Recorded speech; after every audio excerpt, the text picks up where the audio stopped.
जय हिंद दोस्तों, बहुत बहुत स्वागत है हमारी इस इन्फॉर्मेटिव वीडियो के अंदर। जब भी आपने पैसा इन्वेस्ट करना होता है तो आपके सामने बहुत सारे ऑप्शन आते हैं, जिसके अंदर से एफडी आपका सबसे प्रायोरिटी पर रहता है। एफडी यानी कि फिक्स डिपॉजिट सबसे सेफ, सबसे सिक्योर और सबसे प्रचलित इन्वेस्टमेंट का टूल है। हमारे बुजुर्ग भी बोलते थे एक्स्ट्रा पैसा पड़ा है तो आप एफडी करा लो, 2 रुपए का ब्याज भी आ जाएगा और आपका पैसा भी सेफ रहेगा। लेकिन इनकम टैक्स के रूल जान लेना बहुत ही जरूरी है दोस्तों। 1 साल के अंदर एक बैंक के अंदर एक पैन कार्ड में अगर 40,000 रुपए से ज्यादा का आपको ब्याज देता है वो बैंक, तो आपका 10% टीडीएस यानी कि टैक्स काट लेगा। हालांकि आपको पता होगा 7 लाख रुपए तक अगर आपकी ओवरऑल इनकम आती है तो कोई भी टैक्स आपका नहीं लगता है। और सीनियर सिटीजन अगर आप हो तो आपको 40 की जगह 50,000 रुपए के बाद तक का ब्याज मिलता है। तो सारी की सारी अमाउंट पर आपका 10% टीडीएस काट लिया जाता है। तो आपने भी अगर अपनी एफडी करा रखी है और कोई ज्यादा आपकी इनकम नहीं है, ज्यादा कोई लेन देन नहीं करते हो, तो आप इस एफडी के ऊपर कटने वाले टीडीएस से कैसे बच सकते हैं, इसके ऊपर हमने काफी सारे आपको स्टेप्स टिप्स बताने वाले हैं। तो मेक श्योर करें इस वीडियो के लास्ट तक बने रहें, ताकि आपको भी पता लग जाए कि एफडी पर कटने वाला जो टीडीएस है, टैक्स है, वो आपका कैसे आप कटने से बचा सकते हैं। जी हां दोस्तों, नहीं कटने देंगे आपका टीडीएस अगर आपने एफडी करा रखी है। और इस वीडियो को अगर लास्ट तक देख लेते हैं तो आपका टीडीएस नहीं कटने वाला है। इस चीज का हम आपसे मेक श्योर करते हैं। तो सबसे पहले हम बात करेंगे टीडीएस होता क्या है। टीडीएस की फुल फॉर्म है tax deducted at source. Source का मतलब होता है जहां से भी पैसा आ रहा है वहीं पर ही आपका टैक्स काट लिया जाएगा। मतलब जहां से आपको पैसा आ रहा है उसको एक सर्टेन परसेंटेज है और ये ड्यूटी लगा दी है पैसा देने से पहले या क्रेडिट करने से पहले उस व्यक्ति की कि आपको ही टीडीएस काटना पड़ेगा उस व्यक्ति के पैन कार्ड के हिसाब से। क्योंकि इनकम टैक्स डिपार्टमेंट वालों को आपके ऊपर भरोसा नहीं है कि आप उसको आईटीआर में दिखाएंगे ब्याज को या नहीं दिखाएंगे। अगर आपने इन्वेस्ट कर रखा है एफडी के अंदर तो दोस्तों आपको पता होगा आपको वहां पे ब्याज की कमाई, इंटरेस्ट की इनकम आती है और इंटरेस्ट आपकी टैक्सेबल इनकम है। हर हाल के अंदर आपको अपनी इनकम के अंदर ऐड करना है। पहले क्या है, लोग जाने में या अनजाने में उसको आईटीआर में नहीं दिखाते थे, लेकिन अब उसको आईटीआर में दिखाना पड़ेगा। क्योंकि आपका अगर टीडीएस कट गया है तो फॉर्म 26A में शो हो जाएगा। टीडीएस नहीं कटा है फिर भी मैं आपको रेकमेंड करूंगा, 2 फॉर्म होते हैं एआईएस और टीआईएस। ये आपके पैन कार्ड के आधार पर ऑनलाइन जनरेट हो जाते हैं। मान लीजिए 100 रुपए का भी ब्याज आपको एफडी का आया है, वो भी आपके ऑनलाइन शो कर जाएगा। तो आप ऐसे मत समझें कि आपने अगर टीडीएस कटने से बच गया है तो उसको आपको टैक्स भी नहीं देना है। टैक्स देना आपको उसके ऊपर पड़ सकता है, डिपेंड करता है आपके टैक्स रिजीम के ऊपर। एफडी के ऊपर जो दोस्तों लेटेस्ट रूल हैं 1/4/2025 से जो लागू होने वाले हैं उसके ऊपर हमने डिटेल में वीडियो बना दी है, उसको भी आप रेफर करें ताकि आपको टैक्स के रूल पता लग जाएं। लेकिन इस वीडियो में हम आपको टीडीएस कटने से बचाने वाले हैं। जो एफडी का इंटरेस्ट है वो टैक्सेबल है, वो टैक्सेबल है आपके स्लैब रेट के हिसाब से। आपकी बाकी की इनकम कितनी है, टैक्स रिजीम आपका कौन सा है, हो सकता है 0% टैक्स देना पड़ जाए, हो सकता है आपको 30% भी टैक्स देना पड़ सकता है। अब दोस्तों बात करते हैं टीडीएस की on normal person. Normal person क्या होता है, ऐसा कोई भी व्यक्ति जिसकी उम्र 60 साल अभी तक नहीं हुई है उसको हम नॉर्मल व्यक्ति कह सकते हैं। अगर इंटरेस्ट अमाउंट एक्सीड हो गया 50,000 रुपए एनुअली, देन जो बैंक है वो आपका टीडीएस काट लेगा 10% के हिसाब से। अगर आपने अपना पैन कार्ड दे रखा है तो, अगर पैन कार्ड दे रखा है लेकिन पैन कार्ड आधार कार्ड से लिंक नहीं है तो यह माना जाएगा कि आपने पैन कार्ड नहीं दिया हुआ है। अगर पैन कार्ड नहीं दिया है तो 20% का टीडीएस काट लिया जाएगा। किस पर काटा जाएगा दोस्तों, इंटरेस्ट की अमाउंट पर, ना कि एफडी की अमाउंट पर। यह आपको मैं एग्जांपल के माध्यम से भी बता दूंगा कि आप इतना मान लीजिए अगर आपकी उम्र 60 साल से कम है, 1 साल में 50,000 रुपए से ज्यादा का आपको ब्याज आता है तो सारी अमाउंट के ऊपर आपका टीडीएस कट जाएगा 10%। पैन कार्ड नहीं है तो 20%। अब बात कर लेते हैं दोस्तों सीनियर सिटीजन की। हमारे देश का ऐसा हिस्सा, ऐसा तबका पूरी जिंदगी देश के लिए काम किया है, अब वो 60 साल से ज्यादा हो चुके हैं। तो दोस्तों आपके लिए 50,000 की जगह 1 लाख रुपए की लिमिट कर दी है।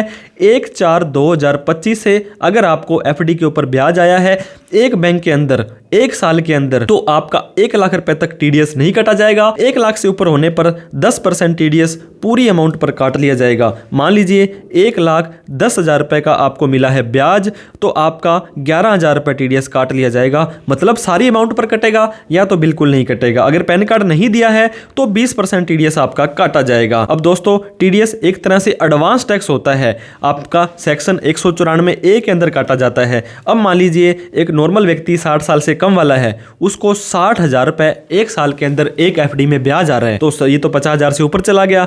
तो वो बैंक वाले कहते हैं कि हम तो आपका टीडीएस काटेंगे, इनकम टैक्स डिपार्टमेंट ने हमें बोला है 10% टीडीएस जो कि 6,000 बनता है वो आपके पैन कार्ड में जमा कराएंगे और बाकी का 54,000 रुपए हम आपकी एफडी में जोड़ देंगे या आपको बैंक में दे देंगे। तो उम्मीद करता हूं आपको एफडी के ऊपर जो टीडीएस कैसे कटता है, मान लीजिए आपको 49,000 रुपए का एफडी का ब्याज आया तो आपका टीडीएस नहीं काटा जाएगा। अगर 49 से 50 से ऊपर चला गया दोस्तों, मान लीजिए 51,000 रुपए भी आपका इंटरेस्ट आता है एफडी का, तो ऊपर वाले पर नहीं, पूरे के पूरे अमाउंट पर 5100 रुपए का टीडीएस कट करके इनकम टैक्स को जमा हो जाएगा। अब ऐसे नहीं कहते कि ये पैसा आपका सारा वेस्ट हो गया या आपका सरकार के पास चला गया, इसको आप वापस मंगवा सकते हैं, आपको आईटीआर भरनी पड़ेगी। लेकिन अगर आपको ये जरूरत ही ना पड़े कि आपको इसको कटवाना पड़े तो उसके लिए आपको क्या करना पड़ेगा, तो how to save from TDS. दोस्तों जो टीडीएस की लिमिट है ये बैंक वाइज है और ये पैन कार्ड वाइज है। सबसे पहले तो मान लीजिए एसबीआई, एचडीएफसी और पीएनबी 3 बैंकों में आपने एफडी करा रखी है, तो अगर इसका ब्याज आता है 49,000 रुपये, इसका ब्याज आता है 49,000 रुपये, इसका ब्याज आता है 49,000 रुपये, तीनों ही बैंक वाले आपका टीडीएस नहीं काटेंगे और फाइनेंशियल ईयर के अंदर 1 साल के अंदर 1/4/2025 से नॉर्मल व्यक्ति के लिए 50,000, सीनियर सिटीजन के लिए 1 लाख रुपए की लिमिट हो गई है। तो आपको क्या करना है दोस्तों, मोर देन 1 बैंक अकाउंट में आपको एफडी करानी है। मान लीजिए आपने 20 लाख रुपए की एफडी करानी है तो हम 21 लाख रुपए की करानी है, तो हम आपको ये रेकमेंड करेंगे 7 लाख रुपए के हिसाब से 3 बैंकों में एफडी करा लो। इससे क्या होगा, आपके काफ़ी बेनिफिट हो जाएंगे। मान लीजिए 6% के हिसाब से आपको ब्याज मिलता है, तो 42,000 रुपये एक बैंक ने आपको ब्याज दिया तो 50,000 रुपये से पूरा नहीं हुआ। तीनों बैंक ही मान लीजिए 42,000 का टैक्स देते हैं, तो आप यहाँ पे जो इंटरेस्ट आता है आपका, तो आपका टैक्स तीनों ही बैंक वाले नहीं काटेंगे क्योंकि 50,000 रुपये से आपका ब्याज कम हुआ है। 3 बेनिफिट आपको देखने को मिलेंगे, आपका टीडीएस नहीं कटेगा, तीनों ही बैंक में 5-5 लाख रुपए तक सेफ है। अगर आपके एक ही बैंक में 21 लाख रुपए होता, वो डूब जाता तो सिर्फ और सिर्फ 5 लाख रुपए मिलता। अब दोस्तों तीनों ही बैंक आपको 5-5 लाख रुपए के सेफ सिक्योरिटी देंगे और इनकम टैक्स डिपार्टमेंट को रिपोर्ट नहीं करेंगे, क्योंकि आप अगर 10 लाख रुपए से ज़्यादा की एफडी एक बैंक में कराते हो तो ये सूचना इनकम टैक्स डिपार्टमेंट को चली जाती है। लेकिन आपने तो 7-7 लाख रुपए की 3 बैंकों में कराई है, ना आपका टीडीएस कटेगा, ना आपके जो सेफ्टी है वो भी 5-5 लाख रुपए की तीनों बैंकों में रहेगी और तीनों ही बैंक वाले दोस्तों आपकी इनकम टैक्स डिपार्टमेंट को रिपोर्ट नहीं देंगे कि इस व्यक्ति ने इतने रुपए की हमारे पास एफडी कराई है। हालांकि जो उसका इंटरेस्ट है वो मैं आपको बताना चाह रहा था, एआईएस और टीएस में शो हो जाएगा, कोई दिक्कत नहीं है, उसको आप आईटीआर में दिखाएं और वो आपका जस्टिफाई हो जाने वाला है। ये एग्जांपल दोस्तों, मान लीजिए 8% एफडी का ब्याज है, 6 लाख की एफडी कराई है तो भी 48,000 रुपये आपका होता है, बैंक आपका टीडीएस नहीं काटेगा और ये सेम ही बाकी के सभी बैंकों में हो जाएगा, क्योंकि बाकी के बैंक आपस में एक दूसरे से कोई कम्युनिकेशन नहीं करते हैं, तो आपका काम हो जाने वाला है। अगर मान लीजिए आप चाहते हैं मैं तो एक ही बैंक में एफडी कराना चाहता हूं, मुझे टेंशन नहीं लेनी है 3 बैंकों की,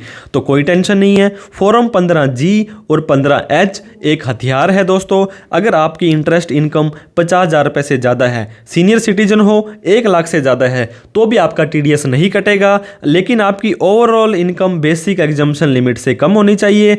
बेसिक एग्जम्पशन लिमिट क्या है, ये डिपेंड करेगा आपके टैक्स रिजीम से। मान लीजिए आप ओल्ड में जा रहे हैं और आपकी उम्र 60 साल तक है तो 2.5 लाख रुपए, 60 से 80 वालों के लिए 3 लाख, 80 से ऊपर वालों के लिए 5 लाख है। अगर इससे इनकम आपकी कम है, इसका क्या मतलब है कि आपको आईटीआर भरने की जिम्मेदारी नहीं है। क्यों मैं आईटीआर भरूं और क्यों मैं मेरा रिफंड के लिए वापस से झंझट में पड़ूं।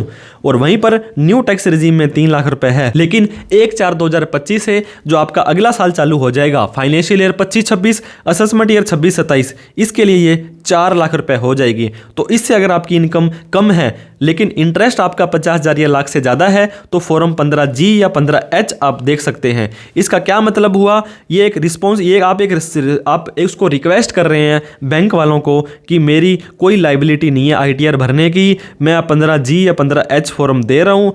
दोस्तों जी जो छोटा है तो छोटी उम्र वालों के लिए, 15G 60 साल से कम वालों के लिए, 15H ये 60 साल से ऊपर वालों के लिए ये एक डिक्लेरेशन है, एक रिक्वेस्ट है कि मेरा टीडीएस ना काटा जाए। ये आपको कोशिश करनी है कि दोस्तों एफडी कराते समय ही दे देना है और हर साल भी देना है। 1/4/2025 को जो आपका साल शुरू होने वाला है वहां पर भी एक बार आप जरूर दे दें, क्योंकि आपका टीडीएस है क्वार्टरली कटा जाता है। एक क्वार्टर में उन्होंने 15 जीएच सबमिट कर लिया, दूसरे में उन्होंने मान लो नहीं किया तो आपका टीडीएस कट भी सकता है। तो आपको क्या करना है, ईयर टू ईयर, मान लीजिए 5 साल की एफडी है तो मैं आपको रेकमेंड करूंगा ऑनलाइन या ऑफलाइन एक बार आपको साल में तो ये फॉर्म 15G या 15H दे देना है ताकि आपका टीडीएस ना काटा जाए। तीसरा ऑप्शन दोस्तों, अगर मान लीजिए आपने एक ही बैंक में एफडी करानी है, अलग अलग में नहीं करानी है और आपकी इनकम भी ज़्यादा जा रही है और आपको टीडीएस भी कटवाना था, नहीं कटवाना था, तो आप या तो सेपरेट बैंक में नहीं करवा रहे हो, 15G 15H भी नहीं दे रहे हो और आपका ब्याज 50,000 रुपये से ज़्यादा है, सीनियर सिटीजन हो तो 1 लाख से ज़्यादा है और आपकी इनकम भी बेसिक एग्जम्पशन लिमिट से ज़्यादा है, मतलब 3 लाख या जो भी 2.5 लाख 3 लाख 4 लाख है, लेकिन आपकी ओवरऑल इनकम 5 लाख से कम है ओल्ड में और 12 लाख से कम है न्यू के अंदर। दोस्तों ये 12 लाख मैं फिर बता रहा हूँ आपको, ये अगले साल के लिए है और इस साल के लिए 7 लाख है। कौन सा साल, 1/4/2024 से 31/3/2025। फाइनेंशियल ईयर 24-25 के लिए तो 7 लाख है, फाइनेंशियल ईयर 25-26 के लिए ये दोस्तों 12 लाख हो जाने वाली है। तो आपको आईटीआर भरनी पड़ेगी और टीडीएस क्लेम करना पड़ेगा। दोस्तों डिटेल में हमने एक वीडियो बनाई थी हाउ टू फाइल आईटीआर, आप अपनी आईटीआर कैसे भरें अगर आपका एफडी के ऊपर कोई भी इंटरेस्ट आया था और उसके ऊपर आपका टीडीएस कट गया है, बहुत आपने उसको प्यार दिया था।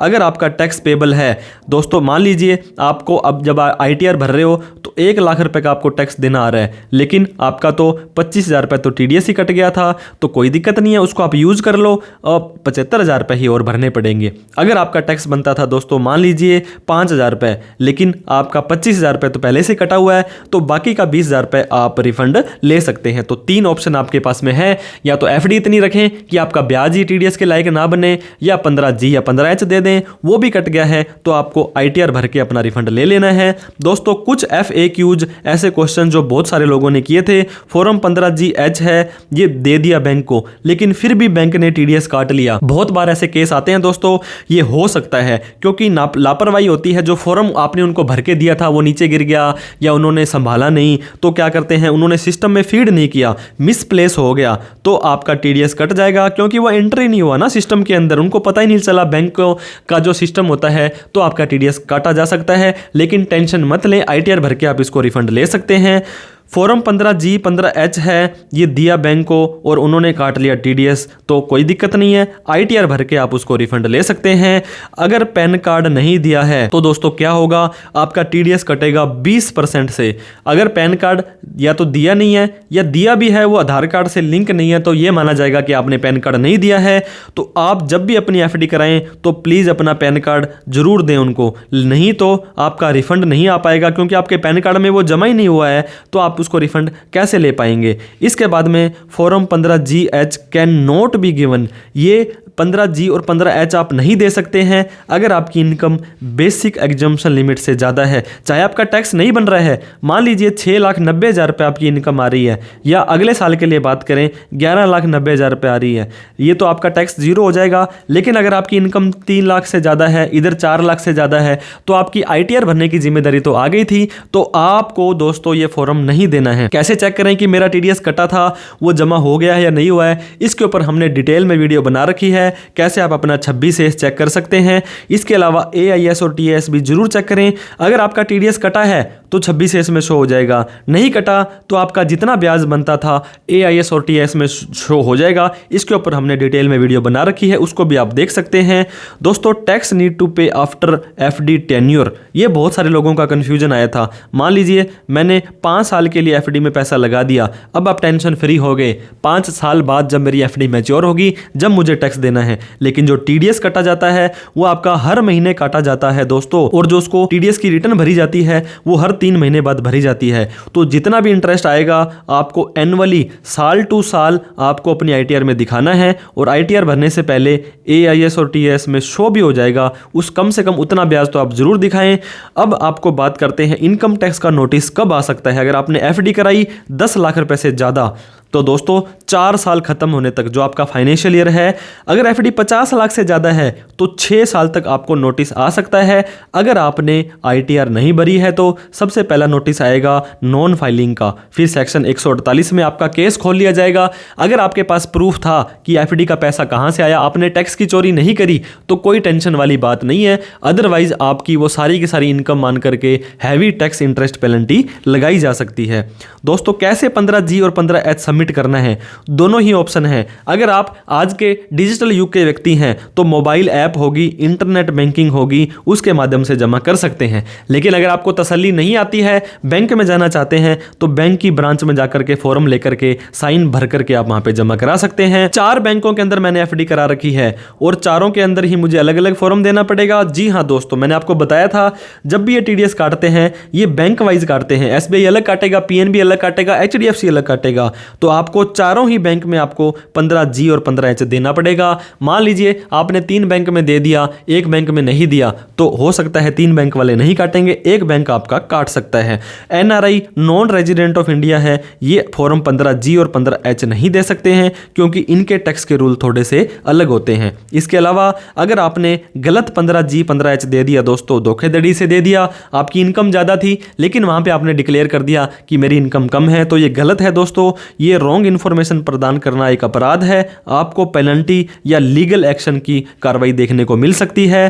क्या क्या डॉक्यूमेंट आपको सबमिट करने पड़ेंगे, 15GH के साथ में पैन कार्ड दे दें, उस फॉर्म को भर दें और आपकी estimated income, personal detail, personal income आप डाल दें। ज़्यादा झंझट इसके अंदर नहीं होता है। वीडियो अच्छी लगी हो दोस्तों तो लाइक करके, अभी तक हमें सब्सक्राइब नहीं किया तो हमारा हौसला बढ़ा दें, क्योंकि बड़ी ही मेहनत से आपके लिए वीडियो बनाते हैं। इस वीडियो को उन सभी लोगों में शेयर करें जिन्होंने एफडी करा रखी है और वो चाहते हैं कि हमारा टीडीएस ना काटा जाए। 1/4/2025 से नए रूल के मुताबिक उनको क्या करना पड़ेगा। कोई डाउट, क्वेरी, क्वेश्चन हो तो कमेंट करके आप हमसे पूछ सकते हैं।